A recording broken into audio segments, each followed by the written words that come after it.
Hey sis! From coast to coast, we're bridging the gap between the cisgender and transgender community, creating meaningful dialogue and space to learn and grow. Join us as we connect with our community, break down tough conversations, and get comfortable being better humans. When we use things like not appropriate, like it makes the other person feel like they've done something wrong. And I think when you're learning, as long as you're learning with an open heart and you're not being an asshole, I don't think you're doing anything wrong, even if you use the wrong language. Thanks for tuning in to the 28th episode of Hey Sis. My name is Isaac, and before we dive in, I just want to take a quick second to thank each and every one of our listeners for taking the time to listen and engage with our podcast. For myself, hosting a podcast was a really daunting task, and it is a great privilege to be able to showcase and share the stories of so many amazing 2S LGBTQ+ individuals. It's hard to believe that we're already on our 28th episode and are soon wrapping up our second season, with many more exciting guests to come in season 3. So on behalf of myself and Sin, we want to really thank you for your time. Now, for all the potential youth listening, the following episode you are about to listen to contains discussions of a sexual manner, and viewer discretion is advised. Now, without further ado, it brings me great honor today to welcome today's guest, Andrew Gurza. Andrew, he, is an award-winning disability awareness consultant and the chief disability officer and co-founder of Bumpin', a sex toy designed for and by disabled people. Andrew identifies proudly as disabled and has spoken all over the world on sex, disability, and what it means to be a queer cripple. Welcome to Hey Sis, Andrew. I appreciate you immensely taking the time out of your schedule to chat with me. Oh no, thank you. I appreciate all the shifting around and moving and all that. Like I'm also thankful. So I'm glad to be here. So awesome. So I'll jump right into it then. If you're feeling good. Yeah, I'm good to go. Awesome. All right. So first off here, tell us a little bit about yourself. Where were you born and where do you call home? Oh, wow. That's usually not how the tell me about yourself questions start usually. But all right. Hi, my name is Andrew Gurza. I'm a disability awareness consultant and disabled content creator. I was born in Orange County, California, but I was raised in Toronto, Canada. So I call Toronto home and I live in Toronto. But I was born in California. That's really exciting. And so do you have dual citizenship or do you find yourself in the US a lot? No idea. Well, recently, no, because the pandemic stopped the world.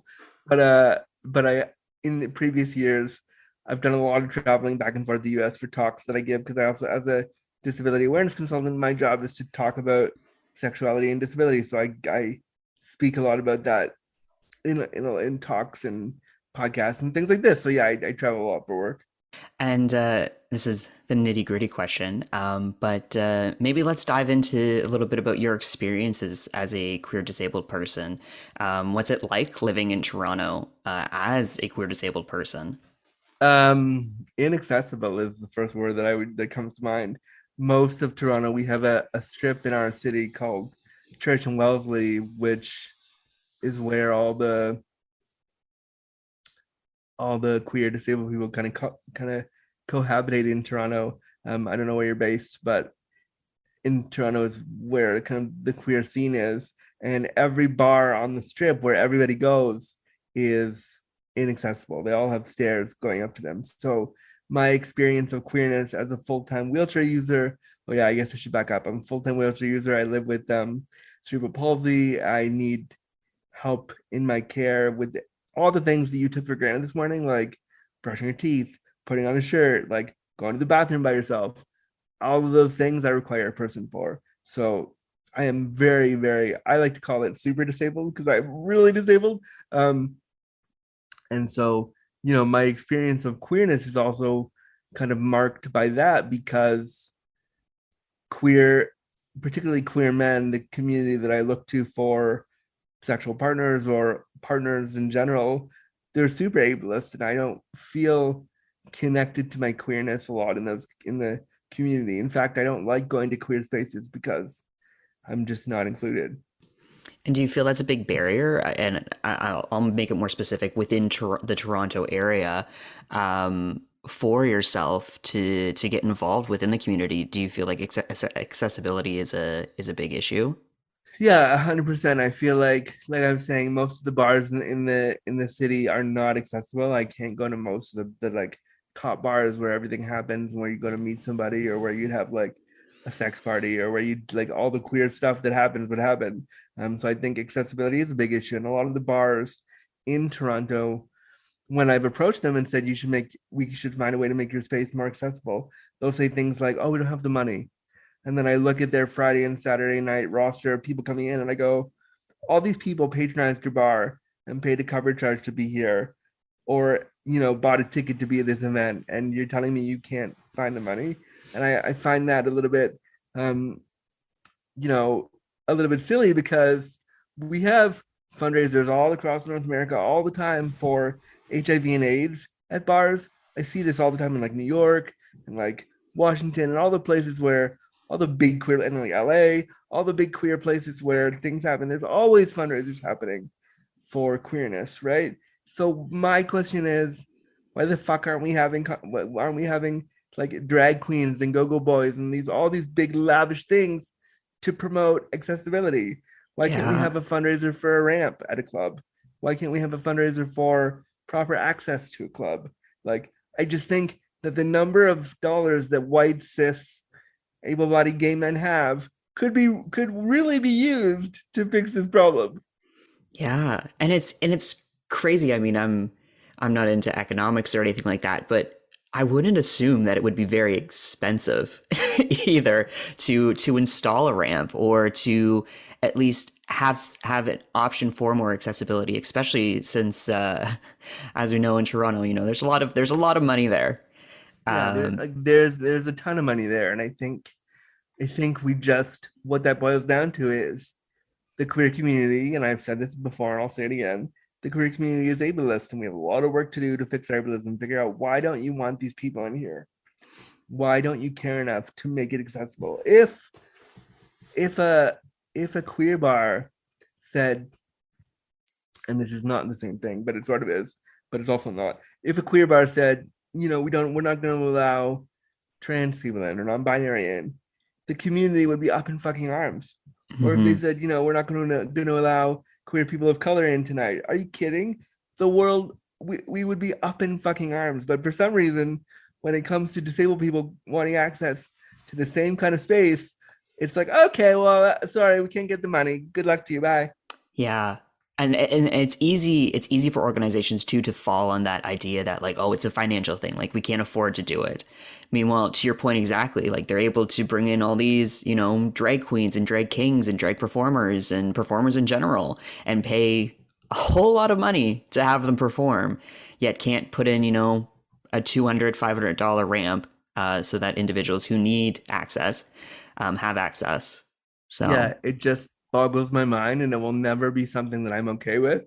And I will never understand why people think that queer disabled people don't deserve access to the same spaces that their non-disabled counterparts have. yeah, it's interesting. So we're based in Nova Scotia, or I should say Halifax more in particular. And I don't know if you've ever had the opportunity to come over to the East Coast here, but I have. I love Halifax. It's a great city. Yeah.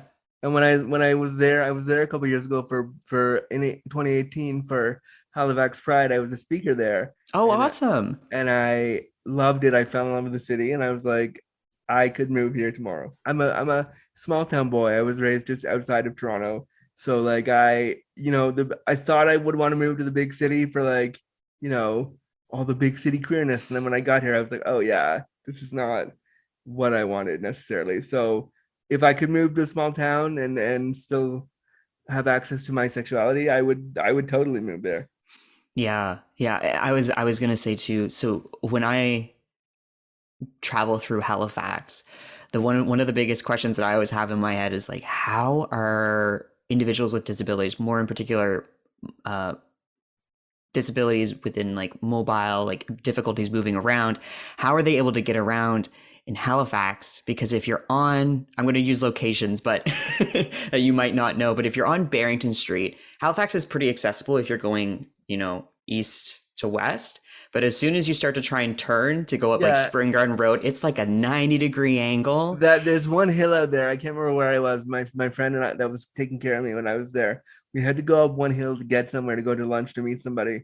And I have never been in a more hilly place. Yeah. Like I was even in San Diego, and San Diego was less hilly than Halifax. I was like, wow, this is wow. So like, yeah, yeah. Yeah, and people don't think about it because you're just like, oh, I'm just gonna walk up Spring Garden Road, no big deal, gonna go here. But I think like you don't think, and I mean for myself, I identify as disabled. I'm fortunate to have mobility, but definitely reduced mobility. And there's been days that I'm like, fuck this, like I cannot get up this damn hill for the life of me, and I just kind of Yeah. sit there, and I'm like, I don't know what to do, and there's not a whole lot of options, but I know at least knock on wood, hopefully, Halifax is doing a little bit more to become more accessible. But I'm always curious about spots like Toronto because they like to pride themselves in being accessible. But then I'm like, I don't know if you Yeah, actually are. we have a lot of work to do to be accessible. The subways in Toronto, we have all these subways spots in Toronto, and only I think last time I checked, 44 no, yeah, like 22% of the subways were actually accessible. So Wow. when we look at accessibility, like we have a lot of work to do. Yeah. Yeah, and out of everything, you would think like a subway would be probably the most accessible out of it compared to like a bus or anything like that. Like that's wild. Yeah, and I mean the subway is also not accessible in a whole other way because like, sometimes the subway doesn't line up to the track Hmm. exit. And so sometimes if you do it wrong, if you they line up improperly and you go to get off the subway, you could fall. So Hmm. like we have a lot of work to do. Yeah.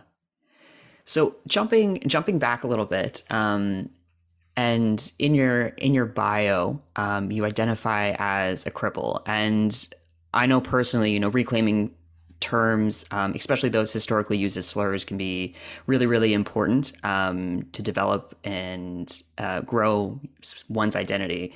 For instance, the word queer is one that I use personally that some folks may not. I enjoy it. But can you maybe share about why you identify as a cripple and what that term means to you and how you chose to reclaim it? Oh yeah, for sure. I love that term a lot, and I use it quite purposefully in the work that I do because when I use words like queer cripple, um, it makes people sit up and take notice because they go, "Oh, didn't they just say something inappropriate? Like, oh, isn't that a bad word? I think I should pay attention now." So it makes them like immediately perk up and want to know what I'm talking about to see if I'm saying something wrong. And then I just hit them with a bunch of ableism and be like, that's what we're actually talking about is ableism. And I'm using that language to make you pay attention to me. And also for me, I use that word because I'm like, I know what you already think about me. I know that you think I am, less than. I know you think I'm not viable, particularly for queer men. I know you think that I'm not sexy. So like I'm gonna put this word out there and I'm gonna play with this to be like, fuck you. You don't get to define me, and I'm gonna reclaim the word so that when you try to throw some shit at me, I'll be like, don't worry, I already know where you're going. Like, I got this. So for me, it's reclamation and also like a reminder that being crippled is powerful and being crippled is important. Now, I wouldn't recommend like saying this to like random disabled people on the street. Don't do that. But like if somebody's telling you this language is important for them, you should listen. Yeah. No, I think that's really interesting. Yeah, because I can only imagine like as soon as you would say it, like it would definitely get some. I'm just thinking of like a dog ear, like ears perk up. They're like, oh, Yeah. like what's he saying? Like what are they saying? Um, yeah, because queer is definitely different, completely different connotation, especially in the year 2022, where so many folks are reclaiming it. I feel like it's becoming more synonymous with 2S LGBTQ. Um, but you know the the very emotionally charged slurs, I think those are the ones that I really um, appreciate when folks reclaim them and use them as their own. But your point is very important to say, don't go out in the streets and start using these terms towards random people you see because you'll probably get met with a Yeah, little bit of anger. you'll probably get run over or like they won't be very happy. And I think also with language around disability, I think my I've softened a bit to it because a lot of people don't know that the language around disability changes. So a lot of people still use words like special needs, handicapped, um you know, I'm trying to think of what other ones there are. There are so many others that I can't think of right now, but like those two are the ones that come to mind, special needs and handicapped. And like I try to listen to how they're using the word. Are you weaponizing it against me, or is it just something that you don't understand? For instance, people who, when my mom was raising me in the 80s, oh, I feel so old just saying that. When my mom was raising me in the 80s, like, you know, the terms that she had to use raising me was special needs. So she'll still refer to disabled people as, you know, people with special needs. And I could cringe and I could be like, Mom, that's not the right language. And I have done. There was when we were at an airport one time, I like called her out for using special needs because I was frustrated with her. And like, and she stopped me and she said, well, am I hurting you? And I said, no. She said, well, if I'm not hurting you, like, and not intentionally trying to do this to you, is it really worth yelling at me right now? And I was like, oh, probably not. So it's allowed me to like look at how people are using language and try to look at the intent behind the words and then be like, oh, should I address this or can I let it go?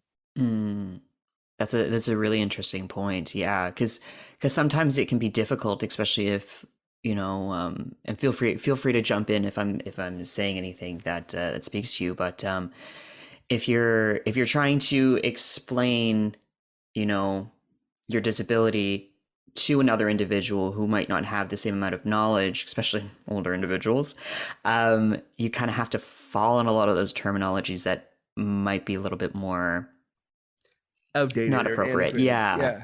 I wouldn't use not appropriate. I would just think outdated. I think when we use things like not appropriate, like it makes the other person feel like they've done something wrong. And I think Mhm. when you're learning, as long as you're learning with an open heart and you're not being an asshole, I don't think you're doing anything wrong, even if you use the wrong language. Very similar to what we're doing with trans and non-binary community members now, of like, hey, what are your pronouns?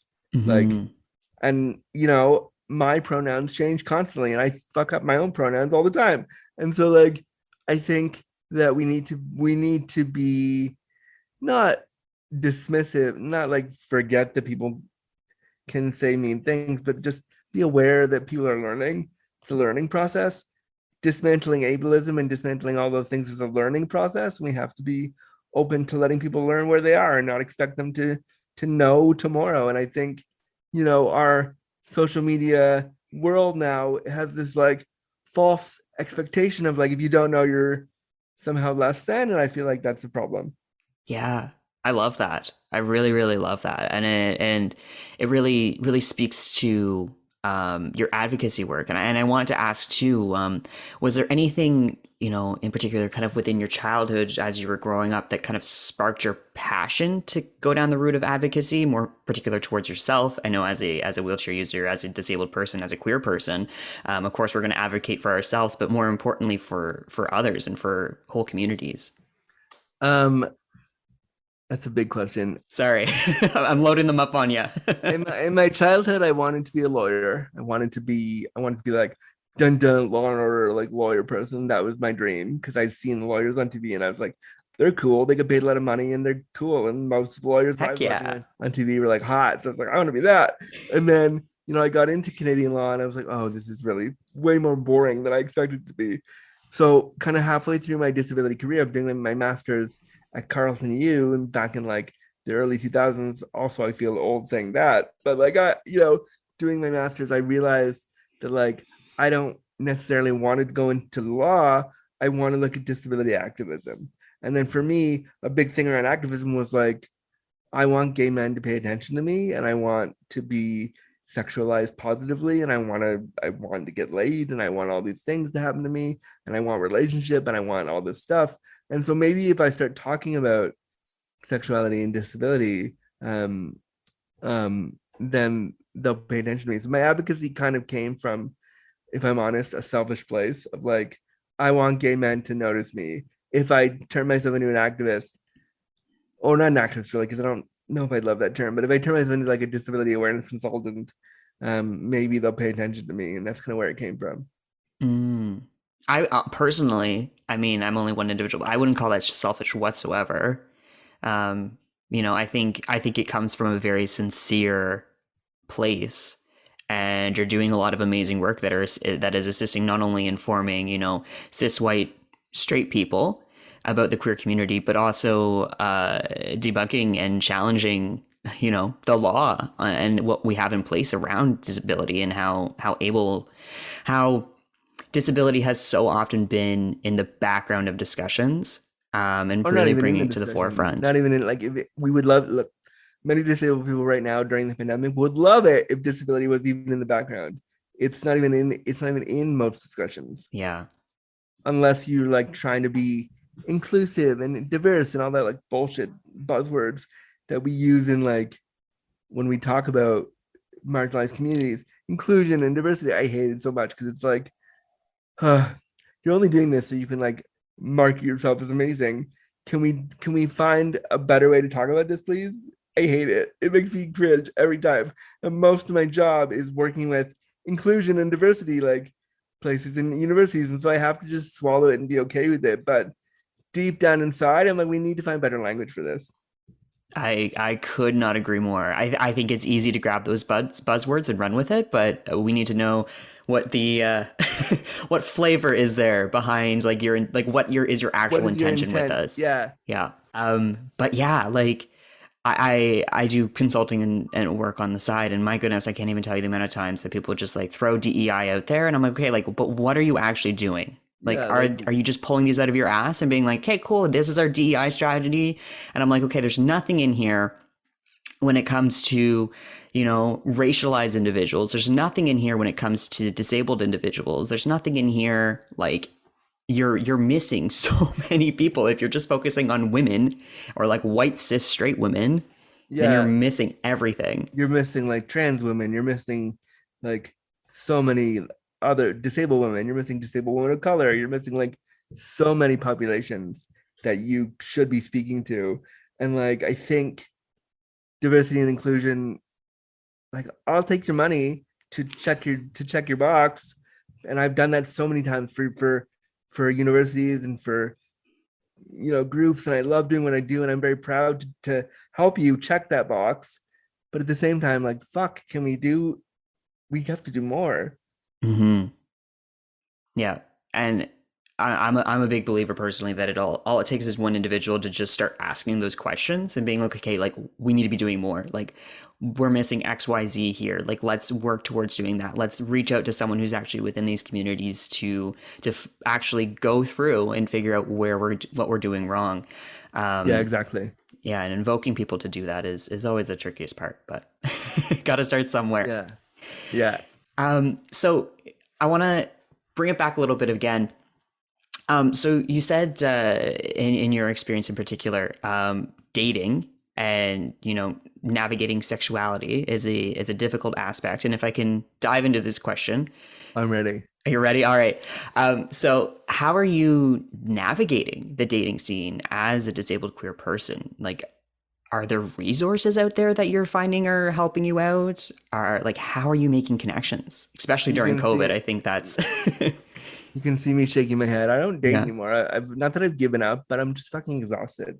I don't have the energy to deal with your ableism. I don't have the energy to deal with my own internalized ableism when it comes to dating. Because no, if I'm dating a white, let's just make an example, a white cis non-disabled guy, they're gonna have ableism around how do you engage with a disabled person as a sexual partner, as a dating partner, or whatever it is. And then I'm gonna have internalized ableism on top of that of like, are they gonna leave me? Am I good enough? Does my disability like scare them away? And all that shit is fucking exhausting. And I just don't have the bandwidth or the energy for that. So I haven't really looked for a proper date in a good long time. I think if I can get good sex and have sexy times in whatever way that comes, whether that be through hiring a sex worker or whether that be through like an occasional hookup, like I'll take that when I can. And I'll, again, not that I've stopped looking, so any like dudes who want to hit me up, go ahead. But like, I just think that it's exhausting, so haven't really done a lot of that. Yeah. And would you say, in particular, over the past few years with COVID, accessing, sex work or hooking up with individuals, has it been challenging for you? Oh yeah, the last 3 years, I didn't see the last time I saw my sex worker before the pandemic started was February 5th, 2020. The next time I saw him for Wow. a session was October 17th, 2021. So we basically didn't have any in-person sessions for a year and a half. And that forced us to like look at digital space to like how do we have sessions that aren't about touch? And it was really hard for me because I really enjoy sex and I like fucking and I like, I like a lot of different things in my sexuality, and not being able to have that and only being touched by care workers for a year and a half, and knowing that, and when the pandemic started, we had no vaccines, we had no anything Hmm. for what was happening, so none of us knew when this would stop. And so, or when this, yeah, I should be clear, it hasn't stopped yet, or when it would feel safe, and it still doesn't feel safe in a lot of instances. But thank goodness, like I'm going for my 4th vaccine on Monday. I don't know when this is coming out, but on when we're recording on Monday, I'm going for my 4th dose, and I'm so excited. I'm so grateful that that's there, and I will take 4th, 5th, 6th, 7th, 8th doses of whatever I need to be okay, because I think that I want to stay safe, but I also want to have access to sexuality when it feels safe to do so, and these doses help me do that. Yeah. Yeah. Everyone deserves to be intimate. And I just, like I can't imagine over the past few years, like how difficult it is for anyone Like, I trying mean, to if I access can this. be if I can be really blunt, Go for like it. I'm a whore basically. Hell yeah. Own it. I like being really slutty, and I like I'm a I'm a whore basically.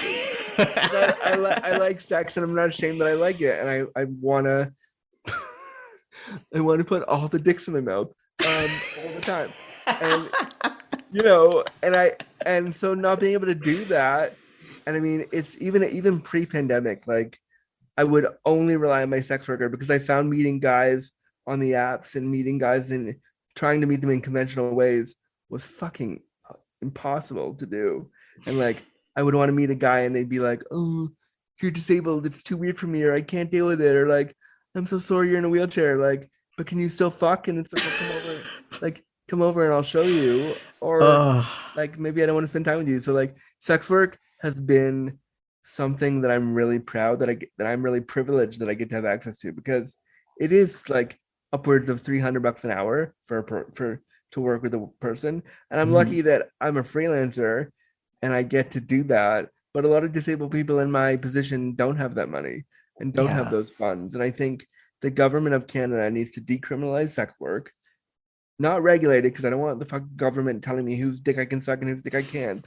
Like, but it needs to be decriminalized, and disabled people need to be given a stipend like they do in Denmark and like they do in other parts Mhm. of Europe, where they're given, I don't know the exact way it works, but I know they're given like 1,200, an extra 1,000 a month to like do whatever they want with it. And a lot of people in Europe use that to hire workers. Why isn't it something that's funded by our healthcare system? Because I'll tell you, when I wasn't touched for 3 years, I went through a fucking huge depression. And I couldn't say I'm depressed because I haven't had cock in a year and a half, but like that's what it was. I was like, I need somebody to touch me and to like make me feel sexual right now. Um, and I wasn't getting that. And so it was really hard for me. And so when my sex worker and I finally felt safe again and we got to like reconnect, I cried when he first showed up at the door, because I was like, I don't know how to feel about this, because like I wanted to have a session with you for a year and a half and we had to stop. Yeah. Well, people forget that for whatever reason, like humans are, we're very intimate physical beings. Like we need to be touched by other people, regardless if it's in a sexual manner, romantic, just platonic, whatever. Like we need to be together. And, the past 3 years have been so isolating that like people are forgetting that they need to see other people and they need to socialize, they need to see folks. And it's just, yeah, like I'm And just, it's crazy. they deserve it, is what they're forgetting. Yeah. You deserve positive touch. And when you don't get that from anyone for 3 years, and the only people you see are caregivers who put on gloves, who like were wearing basically for the last 3 years, it's kind of softened now, but for the last 3 years, we were wearing face shields, masks, like double gloving. So it was so intensely medical because everyone was batshit scared of what, and over the last 2 years, we've had, in the place where I live, I live in a subsidized apartment, and I have care that is right downstairs. So if I needed them, they come up. But over the last 2 years, we've had 10 or 11 staff get COVID. And so Wow. we went through we were just, all of us were scared. And so only having the interaction with scared care workers touching your body and doing so in a medicalized way with boundaries and all these things that are important really takes you out of your body. And it's like, oh, well, my genitals are only there to be cleaned. And I guess I can't, I guess I'm not a sexual being anymore. And it made it really hard. Yeah, yeah. And just to ask as well, so you and your sex worker, how long have you known each other or been working together? I'm not too sure the proper term, so yeah, we've known each other, but we knew each other when we started working together. So about almost this October, it'll be 5 years. And I'm really, really proud of our relationship because he came over a couple weeks ago and painted my house, like painted my walls for me, because he's like, I want to make it look nice for you. Like, can I help you? And so he painted my house and put up pictures, and like he understands the value of what it is he's providing. Because not only are we having sex, like we'll go grocery shopping together, we'll do that kind of stuff. Like it's not just about I'm gonna suck your dick for hours and hours. It's like I want companionship too. yeah. What I like about it is there's no like emotional expectation of like boyfriendy or partnership. You know what I mean? There's no like, well, I'm your partner, so you have to do. No, there's like he has partners and he has a life outside of me. And when we're done our sessions, he goes back to that, and I go back to my life, and we text, all the time and say hello, how are you, like, how's it going? And that's nice. But it's nice because like I'm not confused that we're partners. There's a very clear delineation of we have a working friendship, and that's great.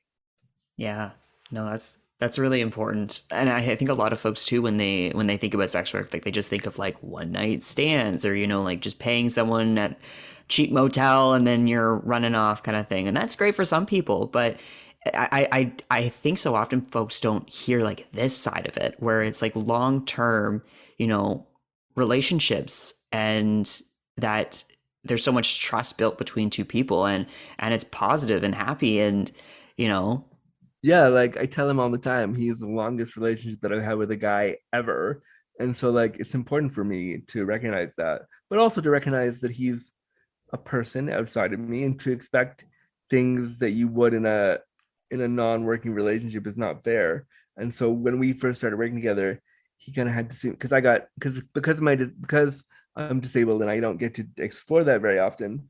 I'm the kind of person, when it comes to like boys and sex and love and all that stuff, I get attached really fast. So I feel you. I got attached like way too fast. And at one point I was texting him upwards of almost like 100 times a day. And he had to be like, he sat me down and was like, dude, I can't do my job and also live my life if you're constantly bombarding me with all this stuff. Like I appreciate it, but like this can't, we can't do it this way. And I was initially like, well, fine, I guess we won't. And he was like, I'm not saying that I don't want to be around you. I'm saying that we need to set a boundary and it's okay. And so like I really appreciated that, because he wasn't saying you're disabled, you're too much, I can't deal with this. He was saying, I get you're excited, but like you have to tone it down a little bit so that I don't feel overwhelmed. And that was it was a hard conversation for me, but it was necessary, because it reminded me that, oh, there is a boundary here, and there has to be, and that's okay. Yeah. So just noticing the time here, my goodness, we've been flying through lots of great discussions. But I want to give you the opportunity to unapologetically plug yourself. But what are some good resources for cis, straight, non-disabled listeners who might want to further their learning or knowledge? They should listen to my podcast, Disability After Dark. It's award-winning. It just won a Canadian Podcast Award in 2021. Yay, thank you. So that's a great resource. And it used to be a sex podcast only. now it's like an everything podcast an everything and disability podcast. So like I talk primarily about disability every single time, but it used to be only about sex and disability, and now it's like I talk about everything. So that's a great resource. I launched, not to plug myself, but I will. Listen, I said unapologetically plug everything. So like, I also launched a sex toy company with my sister called Bumpin'. We're launching the first line of sex tech for and by people with disabilities and people with hand limitations. We have our first toy, the joystick, that looks like if your favorite body pillow had a place to hold your sex toys, that's basically what this toy looks like. And you can go to getbumpin.com. Not only do we have the toy, we have a book that we curated in 2020 full of stories from disabled activists all over the world talking about sexuality and disability. It's a really valuable resource. Every dollar you spend at our store goes in to help us create the toy. So if you want to really do something good for the disabled community and give back to people trying to do stuff, buy a toy or donate money so that we can give a toy away or whatever it is, like help us do that. And then other resources, like I'm just trying to think what's other that's not me. Kaylee Trace, I don't know if you know Kaylee Trace, she's a Halifax native. She lives in Toronto now, but she's a relationship therapist in Toronto. And she wrote a book 10 years ago called Hot, Wet, and Shaking that's about her experience of being disabled and looking and having sex and being sexual. And that's a really great resource, a really awesome book that I highly cannot recommend highly enough. Really important. And that's a great resource for people to start thinking about sex and disability, because you know what, all of us are going to become disabled and we should start talking about it now. Awesome. Well, that's all for me. I appreciate you taking the time, Andrew. If there's anything else. I mean, I'll just quickly plug where you can find me. Yes, yeah, go for it. I give a lot of hot takes on disability on the Twitter. You can find me at Andrew Gurza _ on Twitter and Instagram. And then if you want to book me for talks or anything like that, you can find me at andrewgurza.com. Highly, highly recommend. I heard you chat at what was it, the Landing Place? Oof. Yeah, that's right. It was. And you had a really great talk there. So highly, highly recommend. Make sure you go on his website and book him. Yes, please. I could use the dollars. It's a pandemic. Thank you. Yeah, awesome. Thank you so much, Andrew. I really, really appreciate you taking the time out of your busy schedule to chat with me and for being vulnerable, because I thoroughly enjoyed chatting with you. Oh no, it was fun, and I mean, and thank you so much for having me. That's all the time we have today, folks. Thank you for joining us for another episode of Hey Sis. The conversation doesn't have to stop here, though. If you would like to get in touch with us to ask us a question or share your story on a future episode, you can email us at connect@simplygoodform.com or visit us on our website at www.heysis.com.